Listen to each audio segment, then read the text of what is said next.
Bismillahirrahmanirrahim. Assalamualaikum warahmatullahi wabarakatuh.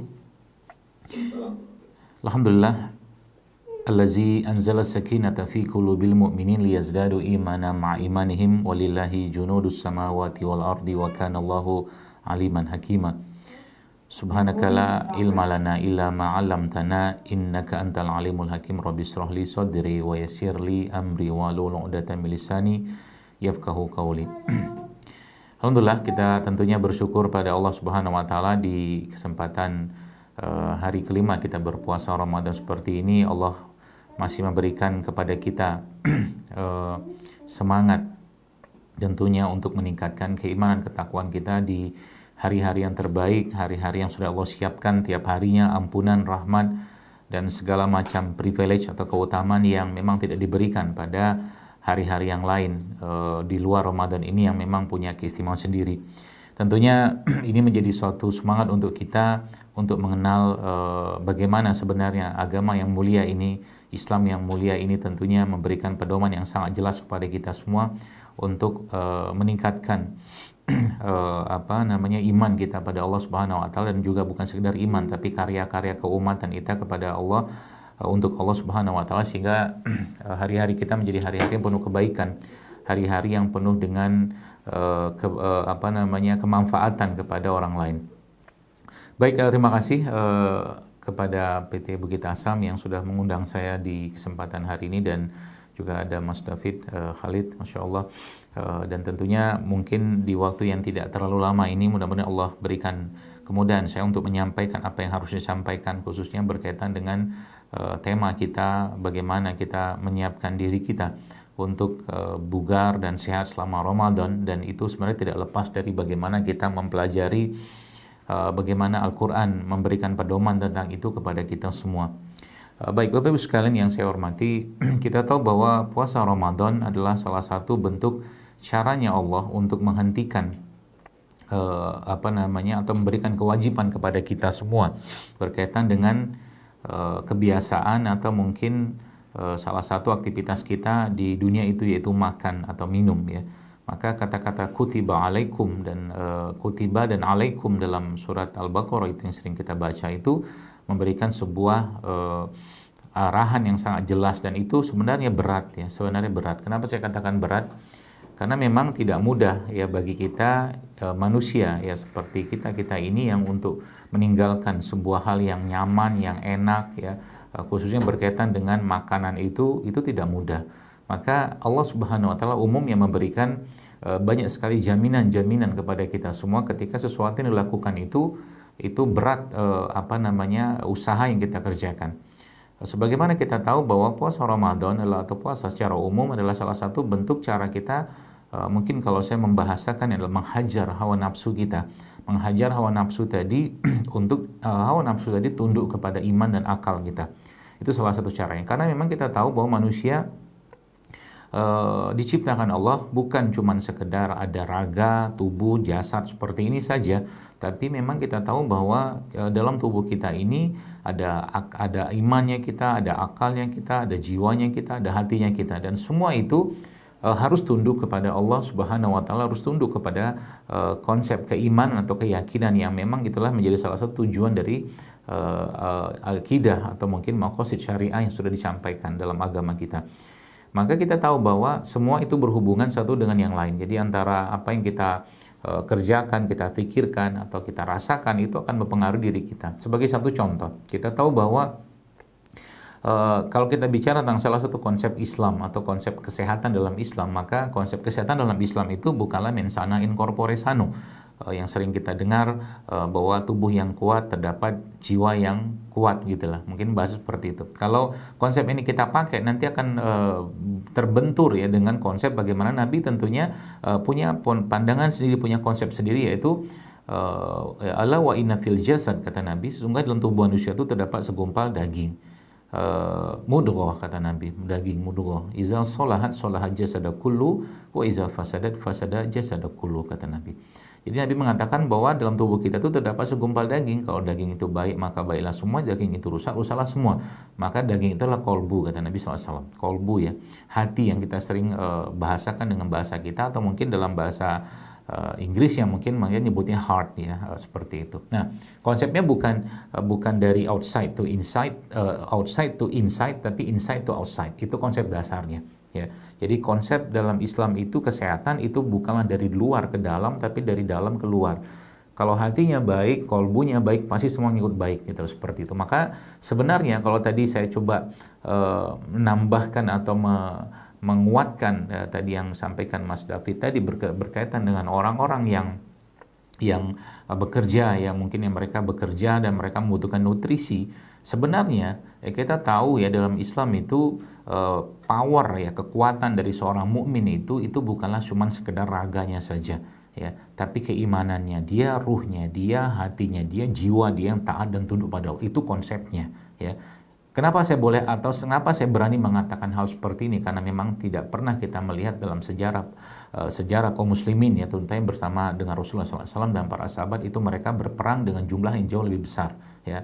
Makanya tidak pernah ceritanya kaum muslimin oke lah Hunain satu perang yang akhirnya ditegur oleh Allah Subhanahu. Tapi perang-perang yang lain kita tahu itu subhanallah ya, sebagian besar itu mereka jumlahnya itu jauh lebih kecil daripada orang-orang kafir saat itu. Jadi ini salah satu tanda bahwa memang yang dibutuhkan bagi kita itu atau bagi seorang mukmin itu adalah ruhnya, jiwanya, hatinya yang kokoh, yang kuat, yang itu tidak lepas dari syariat-syariat yang lain. Contoh, Imam Ibnu Qayyim al-Jauziyah rahimahullah menyebutkan bahwa salah satu penyebab lemahnya iman seseorang adalah banyaknya bicara. Oke, salah satu penyebab lemahnya iman seseorang adalah banyak bicara. Ini poin satu. Beliau menyebutkan juga salah satu penyebab lemahnya iman seseorang, kata beliau rahimahullah, adalah banyak makan ya. Banyak makan, banyak bicara. Itu baru dua poin kita bahas ya. Maka pertanyaannya, bagaimana caranya menghentikan seseorang itu untuk tidak, apalagi bicara tidak bermanfaat ya. Banyak bicara tidak penting, tidak bermanfaat, bergaul dengan orang tidak penting, tidak bermanfaat ya. Kemudian atau juga makan yang tidak sehat, yang berlebihan, sudah nggak sehat juga berlebihan. Ini semua bisa mempengaruhi hati, bukan hanya hati, bukan hanya jiwa, bahkan iman seseorang. Ini poin harus kita catat. Maka apa korelasi itu dengan Ramadan? Apa korelasi itu dengan Ramadan? Kita tahu bahwa syarat ketentuan pada Ramadan ini Bapak Ibu sekalian berlaku sekali. Syarat ketentuannya berlaku. Syarat pertama, kalau kita bicara tentang syariat itu sendiri, ya, atau mungkin puasa itu sendiri, ya, Allah sudah menjelaskan, atau Rasul sudah menjelaskan, man shoma Ramadan iman wa ihtisaban. Ya, jadi kalau kita berpuasa itu mengharap karena mengharap pahala dari Allah dan iman kepada Allah, maka ghufira lahu ma taqaddama min dzambi. Allah akan ampuni semua dosa-dosanya sebelumnya, ya. Itu syaratnya, pahala dan keimanan kepada Allah Subhanahu wa taala. Mengharap pahala dan iman pada Allah Subhanahu wa taala. Lalu Nabi menjelaskan lagi bahwa Allah tidak butuh puasa orang-orang yang masih dusta, masih bohong, masih fitnah, masih ghibah. Allah nggak butuh puasa kayak begitu. Artinya bisa jadi kemungkinan besar puasanya tidak diterima pahalanya ya. Oke, itu satu poin. Lalu pertanyaannya, bagaimana caranya? Ini kita taruh dulu ini. Nah, kita sekarang masuk yang kedua. Nah, sama juga dalam kondisi secara kesehatan. Kalau Anda baca Bapak Ibu sekalian tentang dahsyatnya puasa, bahkan terakhir saya membaca satu tulisan ya, yang itu diambil beberapa penelitian tentang puasa 30 hari. Itu ternyata efeknya super powerful Bapak Ibu sekalian ya. Mulai dari meningkatkan protein serum ya yang punya efek imunitas, mencegah berkembangnya sel kanker, kemudian meningkatkan imunitas secara umum, kemudian memakan sel-sel puasa itu akan menyebabkan tubuh kita akhirnya melakukan reassemble ya, atau mungkin assembling ulang gitu kan, resetting ulang, didefrag ulang segala macam. Ini yang terjadi pada orang berpuasa. Nah, tadi yang pemahaman pertama saya jelaskan tentang bagaimana puasa itu bisa memberikan efek ya secara ruya Allah ampuni dosanya dengan syarat pahala dan iman pada Allah ya.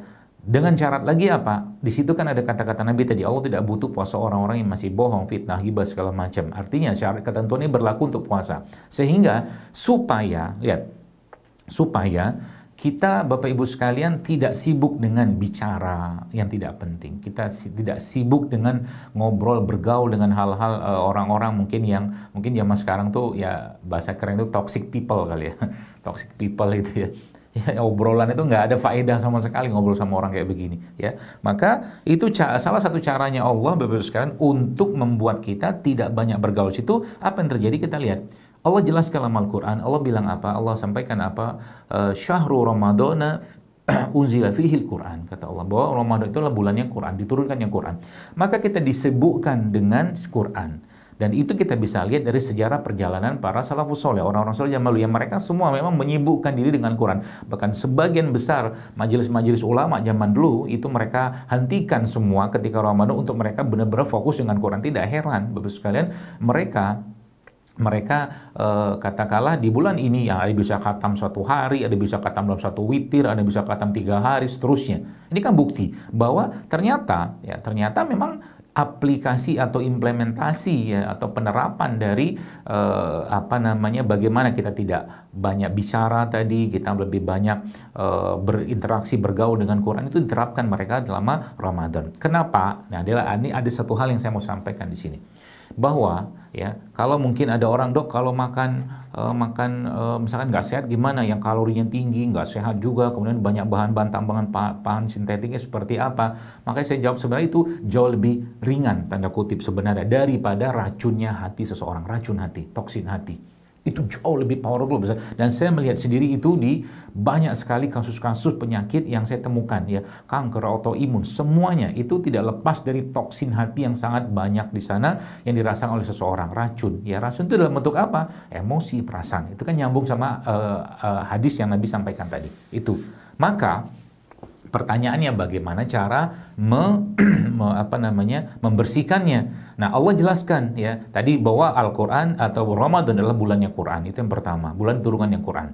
Kemudian yang kedua apa? Dalam surat Al-Isra Allah menjelaskan, wa nunazzilu minal Qur'an ma huwa syifaa'un wa rahmatul lil mu'minin, kata Allah. Allah mengatakan, Allah berfirman bahwa dan kami turunkan Al-Quran itu sebagai obat, penyembuh, ya, penyembuh bagi orang-orang yang beriman. Allah tidak pakai kata-kata orang Islam gitu, tapi mukmin. Mukmin itu di atasnya muslim, ya, dia beriman pada Allah Subhanahu wa taala. Itu beda ceritanya antara muslim dan mukmin. Nah, di situ Allah jelaskan, Allah katakan, wa nunazzilu minal Qur'an ma huwa syifaa'un rahmatul lil mu'minin wa la yazidu zalimina illa khasara, kata Allah. Jadi Allah jelaskan di situ bahwa Al-Qur'an itu obat.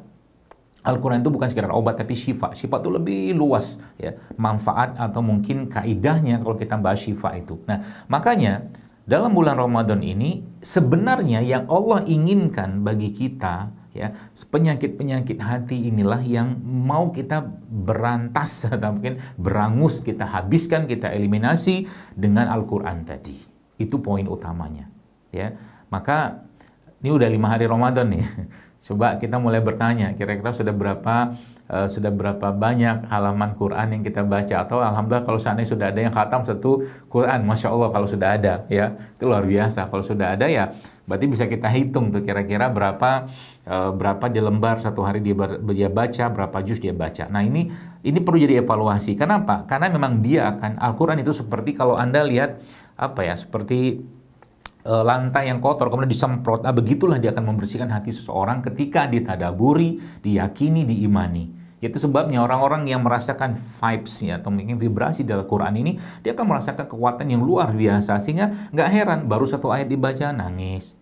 Apalagi ayat-ayat, ada beberapa buku yang saya baca itu para ulama-ulama atau mungkin tabi'in zaman itu, mereka cukup kadang-kadang satu ayat mereka baca dari malam sampai pagi sampai subuh gitu loh untuk satu ayat. Ya, satu ayat itu mereka rasakan kekuatannya, getarannya luar biasa, ya. Seperti itu. Sebagaimana kita tahu bahwa salah satu ayat yang sering kita baca juga yang menjadi salah satu doa kita, yaitu Rabbana zalamna anfusana wa illam taghfir lana wa tarhamna lanakunanna minal khasirin. Salah satu doa yang sangat powerful sebenarnya. Ya, coba nanti ditadaburi, ya, kita lihat itu kenapa doa itu memberikan atau efeknya ke jiwa kita itu apa gitu kan. Karena kita memang zolim selama ini dengan diri kita. Selama 11 bulan katakanlah kita zolimnya luar biasa. Dan akhirnya atau mungkin cara Allah untuk membersihkan itu, menguatkan hati kita adalah dengan cara Allah hadirkan tentunya bulan Ramadan. Kenapa saya boleh katakan ini menjadi salah satu caranya Allah? Kenapa? Kalau Anda baca tadi kan sempat dibaca oleh para dari qori tadi, ya. Kan kalimat dalam Quran yang dalam surah Al-Baqarah yang kita baca itu yaitu ya ayyuhallazina amanu kutiba alaikumusiyam kama kutiba alal ladzina min qablikum. Nah, saya biasa stop di min qablikum dulu. Min qablikum. Ya ayyuhallazina amanu kutiba alaikumusiyam kama kutiba alal ladzina min qablikum. Kutiba alaikumusiyam. Kami wajibkan kalian puasa, kata Allah. Sebagaimana, kata Allah, orang-orang dahulu min qablikum, sebelum kalian juga kami syariatkan berpuasa. Jadi sebelum Nabi Muhammad SAW itu sudah ada syariat puasa, ya. Sudah ada syariat puasa. Kenapa? Karena kita yang namanya manusia, ya, manusia seperti kita ini sama Nabi Adam kan sama aja.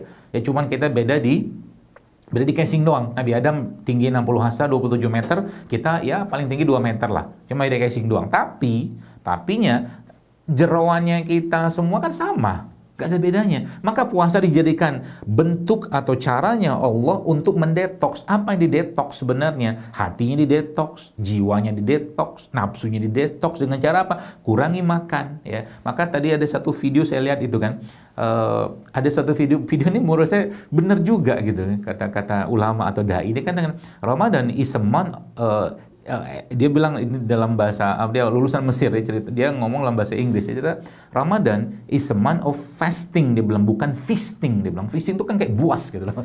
Kita makan tuh kan buas luar biasa loh, ya. Sering kita lihat waktu makan itu dibilang wah sajian itu luar biasa. Jadi nggak ada nilai-nilai implementasi dalam puasa itu yang kita terapkan saat berbuka dan sahur, sehingga jadi feast kita, jadi buas waktu berbuka dan sahur. Nah, itu kan sebenarnya harus kita tanggulangi, atau mungkin harus kita kendalikan. Jangan sampai berubah buasnya kita itu gara-gara kita nggak memahami makna siam itu sendiri, sekalian. Ya, saya sangat yakin sudah 11 bulan kita udah banyak makan, serius. 11 bulan tuh kita udah banyak makan enak, makan nggak enak, makan nggak sehat, makan sehat, udah komplit banget lah. Mbok ya bulan Ramadan ini ditahan sebentar gitu loh. Tahan gitu kan. Nanti saya mati, enggak. Gak bakal lah orang mati, orang sakit gara-gara puasa. Ya, lagian juga kita makan kok waktu sahur buka, cuman dikendalikan. Itu yang perlu kita, kan siam itu kan menahan sebenarnya, ya. Mboknya nanti ini salah satu caranya, menu buka puasa tuh mboknya jangan banyak-banyak jenisnya gitu loh, satu jenis aja gitu loh, sehingga betul-betul jadi fasting bukan feasting gitu loh puasa itu, ya. Dilatih. Sahur juga sama, nanti kan mulai mikir, nanti saya kerja gimana Pak? Saya tahu lah, ya, di Bukit Asam ini kan ada pekerjaan yang memang kerja di daerah tambang yang berat, itu oke lah, kita akan bahas secara nutrisinya. Tapi kan nggak juga semua yang bekerja berat seperti itu. Artinya apa? Kita sudah banyak sekali cadangan-cadangan lemak yang numpuk, ya. Mboknya itu dipakai gitu loh, ya. Mboknya itu dipakai, cadangan-cadangan lemak yang dari karbohidrat, dari gula-gula yang masuk itu yang nggak dipakai, akhirnya itu disimpan tubuh, diolah menjadi lemak tadi. Nah, itu ceritanya. Jadi bulan ini sebenarnya bulan kita lebih banyak memberi nutrisi. Dan ingat, semua ketaatan dilakukan karena Allah Subhanahu wa taala pasti akan meningkatkan kapasitas kekuatan tubuh kita. Catat baik-baik. Percaya kata saya. Anda mau bicara pakai waker segala macam, kalau kita bicara sholat tahajud, ya. Kalau orang yang sudah biasa, ya Allah bangunkan aku nanti malam, Allah akan bangunkan kok. Bahkan kadang-kadang orang yang tidak kuat bangun malam itu karena ketaatan dia kepada Allah, kecintaan dia kepada syariat, kepada Allah, maka dia bangun, dia bisa tuh sholat gitu loh. Tidak percaya, Allah mundurkan sholat tahajud. Ya, Allah mundurkan sholat tahajud. Ini bukti salah satu bagaimana keimanan itu membuat orang itu bisa luar biasa punya kekuatan. Allah mundurkan sholat tahajud. Kenapa? Sholat tahajud kan umumnya kita kerjakan di malam hari setelah kita tidur. Nah, di Ramadan dikasih privilege, dikasih keistimewaan untuk kisah sholat tahajudnya. Untuk kita sholat tahajudnya di setelah Isya atau waktu setelah Isya. Itu kan salah satu keistimewaan yang Allah berikan. Di situ Allah kasih lagi karena istimewa. Susah nggak? Susah. Sholat malam itu susah. Allah kasih reward lagi. Apa yang Allah kata? Man qama ramadanan imanan wa ihtisaban. Lagi-lagi barang siapa menunaikan sholat malam di waktu Ramadan, ya sholat tarawih, sholat tahajud, ya, maka ghufira lahu ma taqaddama min zambi, kata Allah, kata Rasulullah SAW. Allah ampuni dosanya. Kan subhanallah ya. Jadi karena susah, rewardnya gede, gitu loh. Karena susah, rewardnya gede. Ini satu poin yang Anda harus catat baik-baik. Ya, semakin susah satu amalan dikerjakan, maka biasanya rewardnya semakin besar, pahalanya. Itu. Maka caranya gimana? Optimalkan nutrisi hati dalam Quran ini, ya. Atau minimal salah satu yang kita jangan pernah Anda kelewatan, saran saya selama Ramadan ini adalah memberi makan berbuka orang yang berpuasa. Jangan sampai kelewatan. Wallah, saya katakan sayang banget. Kenapa saya katakan sayang banget? Kata Nabi SAW juga, Nabi bilang yang berpuasa, atau bukan yang berpuasa, yang memberikan makan orang berbuka itu dia nggak dikurangi pahalanya, yang diberikan makanan pun nggak dikurangi, dua-duanya nggak dikurangin. Nah, terus pertanyaan bagaimana caranya? Paling gampang, sering saya sampaikan ini, salah satu ide kreatif. Jadi kita tuh ketika kita sudah mulai, katakanlah salah satunya ya, dalam surat Al-Mu'minun 51 itu ya, jadi Allah situ berpesan kepada para nabi, para rasul ya. Allah katakan pada mereka, makanlah yang baik dan kerjakanlah amal soleh. Jadi makanan yang baik itu akan memicu seorang untuk mengerjakan amal soleh. Oke, sampai sini. Pertanyaannya, bagaimana cara kita bisa dapat pahala itu? Ketika Anda di rumah bersama suami atau istri atau anak-anak, Anda lagi mau makan ya, makan berbuka puasa, buka katakan pakai kurma ya, maka waktu kurma itu Anda mau makan, Anda bagikan kepada istri atau suami Anda atau anak Anda, maka Anda memberi makan orang yang berbuka tadi, kan dapat pahala itu. Seperti itu ya. Jadi Anda dapat pahala orang yang berbuka atau yang berpuasa tadi dengan Anda memberikan kurma tadi atau air putih kepada orang yang akan berbuka puasa tadi. Itu salah satu bentuk contohnya ya. Nah, maka ini menjadi salah satu caranya kita ya untuk menghiasi Ramadan itu dengan tadi nutrisi-nutrisi keimanan, Quran, sodako, zikir, tilawah, doa ya. Dan tentunya keikhlasan kita kepada Allah Subhanahu wa Ta'ala. Itu salah satu yang bisa kita kerjakan ya selama Ramadan ini. Nah, poin yang kedua, tadi saya jelaskan bahwa ketika suatu amalan itu maaf, ketika suatu amalan itu dikerjakan Bapak Ibu sekalian ya, maka ketika pahalanya besar, biasanya efek ke tubuh juga besar. Itu kaidah yang saya pahami. Contoh, kita tahu Ramadan tadi pahalanya besar, ada surga yang Allah siapkan atau pintu surga khusus yang Allah siapkan untuk orang yang berpuasa Ramadan. Nah, ternyata secara syariat, secara jasadiah juga, ruhnya kita juga, itu ternyata kan tadi semakin berat itu amalan dikerjakan, pahalanya apa mungkin usaha yang kita kerjakan, maka semakin besar pahalanya. Maka secara jasadiah juga sama. Ya, ternyata beratnya puasa itu diimbangi atau diberikan Allah privilege yang luar biasa. Jadi kalau Anda tanya, dokter, apa program detox terbaik yang ada dalam Islam? Maka jawaban saya puasa. Wallahi, puasa. Semua, bahkan boleh dibilang sebagian besar penyakit berat itu tercover atau tereliminir atau terbersihkan tubuh kita tuh dengan puasa tadi. Apalagi puasa 30 hari penuh sekalian. Apalagi Anda extended fasting, diperpanjang puasanya. Anda nggak makan, cuma setelah berbuka nggak makan, minum saja, atau mungkin minuman-minuman yang bisa meningkatkan proses pembersihan tadi yang disebut dengan autofagi yang terjadi pada tubuh kita ketika sedang berpuasa. Ya, itu luar biasa.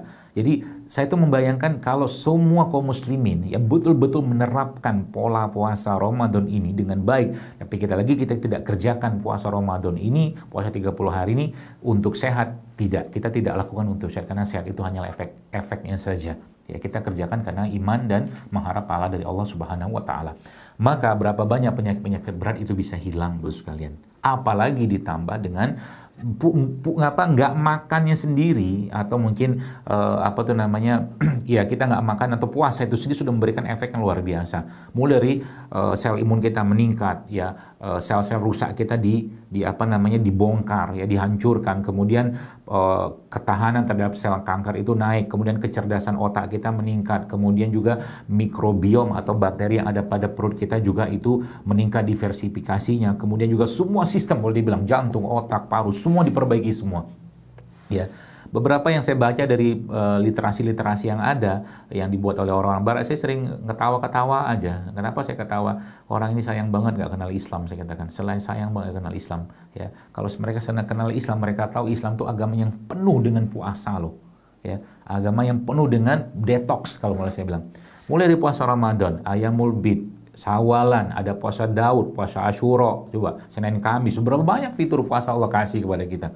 Ya, artinya itu kalau itu nggak dimanfaatkan kan luar sayang banget gitu lah. Apalagi kayak puasa Ramadan kayak gini, ya memang akhirnya nggak ada. Mungkin kalau saya mau katakan kalau seandainya kalau seandainya tanpa puasa Ramadan, mungkin sebagian besar orang 11 bulan itu atau 12 bulan itu isinya makan tok beneran. Percaya deh. Karena nggak gampang loh kita menahan. Makanya kita bersyukur, kutiba alaikum kata Allah. Aku wajibkan kepada kalian, atas kalian. Kita bersyukur diwajibin. Kalau nggak diwajibin, 12 bulan tuh makan tok isi kita. Ya, apalagi kita lihat beberapa sekarang orang makan pagi, mau makan pagi dekat lagi menjelang siang ada snack lagi, siang makan lagi, terus snack sore lagi, makan lagi. Wajar penyakit degeneratif di mana-mana sekarang. Udah yang dimakan nggak bener, nggak tahu juga yang dimakan apa, isinya gula semua. Ya, akhirnya apa? Ya penyakit-penyakit ya bermuncul di mana-mana. Yang zaman dulu nggak seperti sekarang penyakitnya, sekalian. Saya barusan dapat lagi. Tadi pagi ada teman yang konsul, ya dia ada salah satu sahabatnya dia yang kena gagal ginjal. Umurnya berapa? 22 tahun, subhanallah. Gagal ginjal, ya. Gagal ginjal. Dan menurut rekaman labnya itu disampaikan bahwa dia sudah harus cuci darah. 22 tahun umurnya. Ya, coba. Sering Bapak sekalian, saya cuma pesan kepada Anda di waktu yang singkat ini, mari kita kembalikan jasad yang Allah ciptakan ini, ya, yang Allah ciptakan dengan sempurna, kita kembalikan kepada Allah dalam keadaan yang baik, bukan dalam keadaan penuh dengan penyakit. Karena Allah pasti akan tanya, apa yang kau perbuat dengan jasad yang kau ciptakan itu? Kenapa kau racuni? Kenapa kau tiap hari makan yang nggak sehat? Sehingga akhirnya apa? Belum usia kau tua, kau sudah sholatnya duduk. Bahkan sholat nggak bisa, kadang-kadang sebagian besar itu kadang-kadang sudah nggak bisa jalan jauh. Padahal ibadah dalam Islam ini membutuhkan fisik yang sehat loh. Ya, kalau kita baca dalam surat Al-Baqarah itu kan, Allah berfirman kepada malaikat. Allah bilang apa? Wa izqala rabbuka lil malaikati ja'ilun fil ardi khalifah, kata Allah. Dan aku mau ciptakan khalifah di bumi, ya. Jadi sebenarnya dari situ udah ketahuan sebenarnya Adam itu diciptakan di surga, tapi tugasnya di bumi, karena di surga nggak ada kerjaan nanti, sudah selesai semua. Makanya Allah ciptakan kan gitu. Maka kalau orang mentadaburi ayat itu, ayat Al-Baqarah itu, surah Al-Baqarah itu ketahuan. Wa izqala rabbuka lil malaikati inni ja'ilun fil ardi khalifah. Aku ciptakan di surga, tapi nanti tugasnya di bumi, kan gitu kata Allah. Ya, jadi tugas kita tuh khalifah. Khalifah itu apa? Berat tugasnya loh. Kita memakmurkan bumi, memakmurkan masjid Allah, menyebarkan kebaikan, plus juga dengan ayat yang lain Allah jelaskan sebagai Abdullah, wa ma khalaqtul jinna wal insa illa liya'budun. Kan begitu salah satu tugasnya kita. Jadi untuk syariat ini berat loh. Haji itu nggak mudah, haji nggak mudah. Kalau orang nggak sehat nggak bisa haji, Pak Bu. Sholat coba aja. Kalau dengkulnya tiba-tiba sakit terus menerus akhirnya nggak bisa sholat berdiri, pahalanya berkurang. Makanya lagi-lagi saya sampaikan, jangan rusak jasad ini. Ya, Ramadan ini diberikan Allah lagi-lagi di bulan untuk bersih-bersih itu. Ya, dengan syarat tentunya ketentuannya berlaku. Yang ini kita bahas yang poin kedua ini. Kalau tadi sudah mungkin sedikit banget sudah dapat poinnya. Ya. Nah, yang kedua nih, bagaimana caranya kita untuk bisa memberikan atau mungkin tubuh itu melakukan prosesnya sebagaimana harusnya, atau mungkin sistem itu bekerja. Kita tahu Bapak sekalian, kita lihat bagaimana Nabi SAW itu ketika beliau berbuka atau sahur, beliau tuh nggak pernah jauh-jauh dari kurma. Beliau nggak pernah jauh-jauh. Bahkan disebutkan dalam satu riwayat, ya, Nabi itu SAW itu pernah 1 bulan nggak makan apapun kecuali kurma dan air. Jadi kalau nanti mau coba, kalau mau coba sih ya, itu bentuk detox yang paling luar biasa itu adalah dengan menggunakan kurma dan air. Ya, itu detoxnya luar biasa. Ya, kenapa detox? Karena itu kurma kita tahu sangat tinggi serat, ada gulanya juga, ada karbohidratnya juga yang sehat di situ. Kemudian dia termasuk makanan-makanan yang sangat baik untuk bakteri-bakteri dan pencernaan kita. Bahkan itu disebutkan oleh para ilmuwan, kurma itu kan salah satu superfood sebenarnya, superfood ya, karena mengandung semua, boleh dibilang semua kebutuhan nutrisi kita itu ada pada kurma. Itu sebabnya Nabi SAW itu bukanya dan sahurnya itu menggunakan kurma, ya, seperti itu. Karena memang kecukupan kita dapat banget di situ, energi dapat, tenaga dapat, protein dapat, asam amino dapat, vitamin dapat, mineral dapat, semua ada pada kurma. Nah, ini yang pertama. Jadi poin yang ingin saya jelaskan di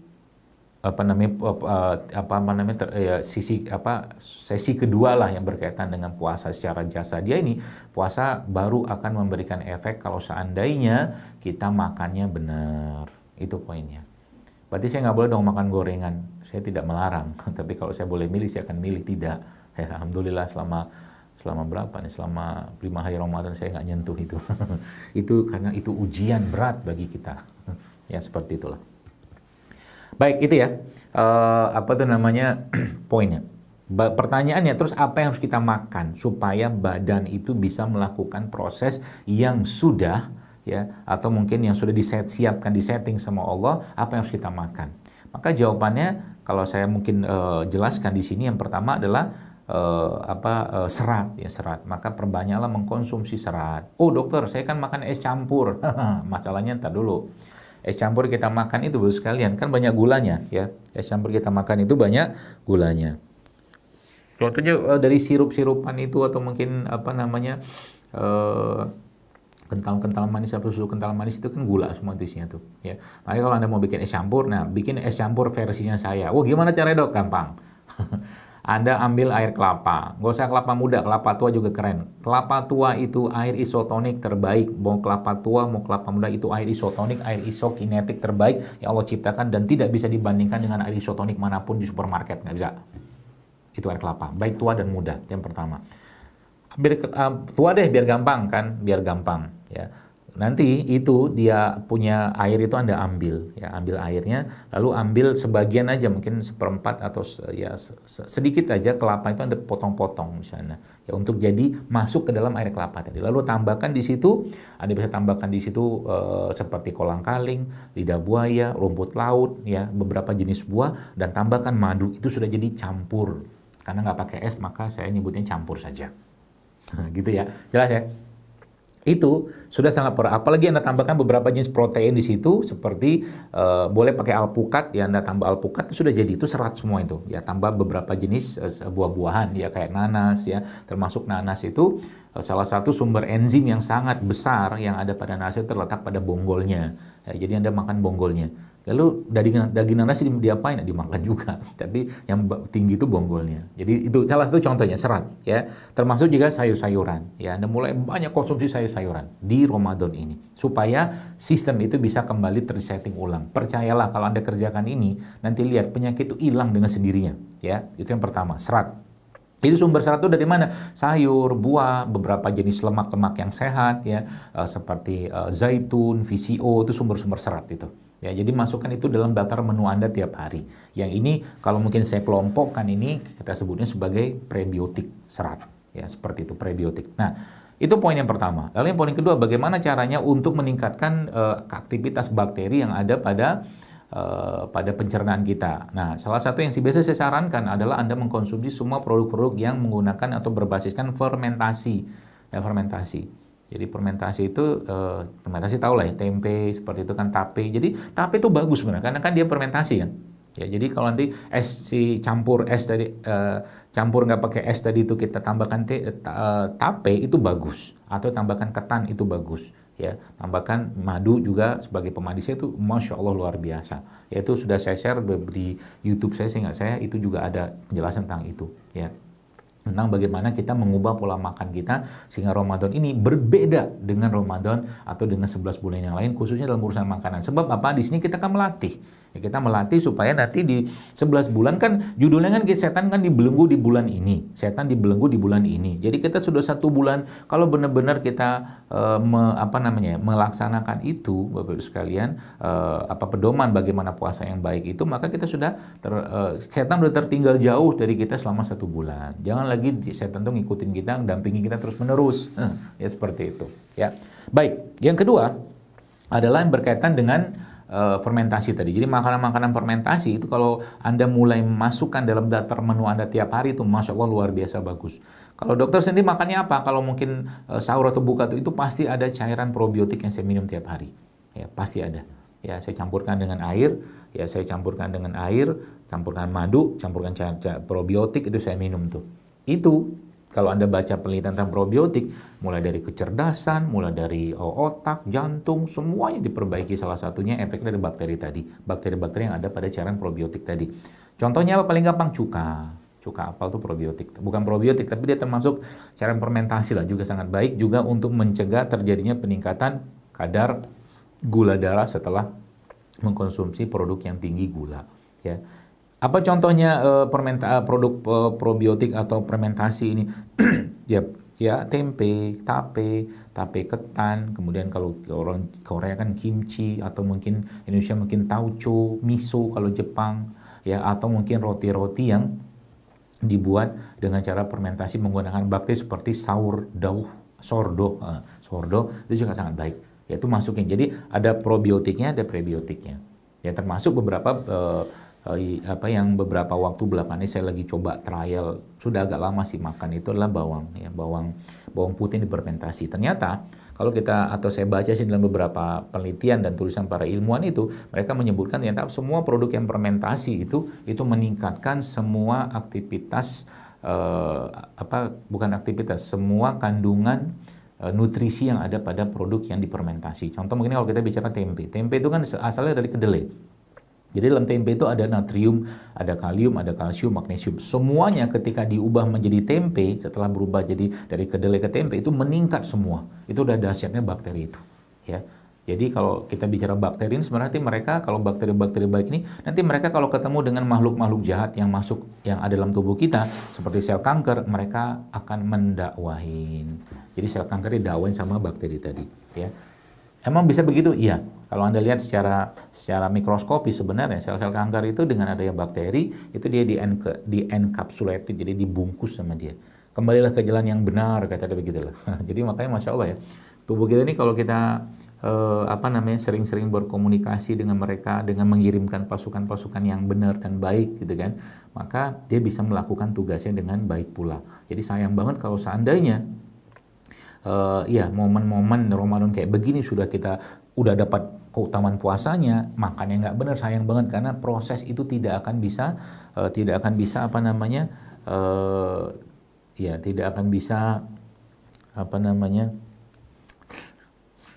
saya dikasih surat cinta soalnya saya grogi dikit. Ya, tidak akan bisa berlaku atau tidak akan bisa tidak akan bisa kita dapatkan manfaat yang optimal. Jadi puasa itu poinnya adalah tidak akan bisa memberikan efek secara optimal kalau makannya masih ngawur, itu aja lah. Ya baik, di waktu yang mungkin singkat ini mungkin saya cuma berpesan kepada Bapak Ibu sekalian dan pesan buat diri saya pribadi tentunya, pesan yang menjadi sebuah catatan penting buat kita semua bahwa Allah sudah memberikan kita atau menghadirkan kita di bulan yang penuh berkah, bulan penuh rahmat, penuh ampunan, penuh keistimewaan yang luar biasa. Jadi jangan sampai Ramadan ini tidak memberikan efek atau bekas dalam diri kita. Dan jangan sampai bulan ini berlalu begitu saja, dan Nabi sudah menjelaskan itu dengan kata-kata celaka orang yang Ramadan berlalu tapi dia tidak diampuni. Maka kalaulah Ramadan tidak memberikan efek pada diri kita atau menimbulkan kebaikan atau memberikan semangat kebaikan untuk diri kita, maka di bulan apa lagi yang kita bisa merasakan keberkahan itu. Jadi mari kita tentunya optimalkan puasa Ramadan ini dengan menjaga tadi dua hal yang saya sampaikan tadi tentang syarat ketentuan berlaku pada puasa itu secara ruhiyah dan secara ketentuan secara jasadiah. Itu Anda pegang baik-baik, itu insya Allah kita akan merasakan kebahagiaan selama Ramadan ini.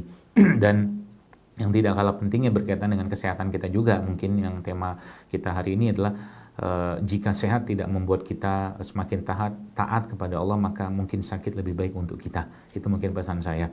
Dan Allah tidak menjadikan kita sebenarnya itu menjadi makhluk atau manusia ciptaannya sering-sering sakitan. Maka Allah memberikan perangkatnya kepada kita semua berupa syariat-syariat ini untuk menjadikan kita sehat lahir, sehat batin, sehat ruh kita, sehat iman kita, sehat hati kita, sehat jiwa kita. Sehingga jasadnya kita ini, tentara-tentara berupa anggota tubuh kita ini hanya mengikuti saja dari hati yang baik atau kolbun salim, hati yang penuh dengan kedamaian. Itulah yang diinginkan Allah, sehingga nanti pada suatu hari kelak kita bertemu dengan Allah pun dalam keadaan yang baik, jasad yang baik, hati yang baik, jiwa yang baik. Dan itu yang Allah sebutkan dalam Al-Quran, ya ayyatuhan nafsul mutmainnah irji'i ila rabbiki radiyatan mardiyah fad'uli fi ibadi wadkhuli jannati. Itulah yang kita inginkan. Begitu mungkin Mas Khalid.